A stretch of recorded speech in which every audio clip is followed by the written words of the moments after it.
Government আসে, তাইলে পরে এই যে ভায়োলেশন অফ দিস কনস্টিটিউশন সবাই ঝুলবেন। এবং এই জন্য কেন ঝুলবেন, আপনি যদি মনে করে দেখেন, শেখ হাসিনা 21 বছর পরে দেশে আইসা ক্ষমতায় আসলো, 21 বছর পর আইসা কিন্তু সে বঙ্গবন্ধু হত্যার বিচার করছে, যুদ্ধাপরাধের বিচার করছে। আজকে যেভাবে সংবিধান এত কঠিন ভাবে প্রোটেক্টেড, যে আপনি যদি গণভোটের আলোকে সংস্কারে না যান, আপনি এই সংবিধানে ঢুকতেই পারবেন না। ঢুকতে পারবেন অনৈতিক ভাবে, বেআইনি ভাবে, গায়ের জোরে, আইনি কোনো কায়দা নাই। আপনি দেখবেন তো। এবং সে কারণে আমি বলছি যে অ্যাডভান্স গভর্নমেন্ট যদি কোনোদিন আসে, এগুলো কিন্তু সব টানবে, সব তাই না। এটার ক্ষেত্রে আমরা বোধ এইভাবেই চলতে থাকবো।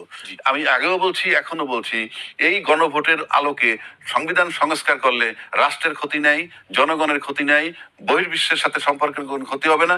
ক্ষতি হবে শুধু যারা ক্ষমতা কুক্ষিগত করতে চায়। সুতরাং আপনি ক্ষমতা কুক্ষিগত করার জন্য এত কোটি কোটি মানুষকে বললেন যে আমরা গণভোটে ভোট দিব, আবার ভোটের পরে দায়িত্বশীল মন্ত্রী বলতেছে আমরা নির্বাচন না পাইতাম না যদি হাতে রাজি না হইতাম।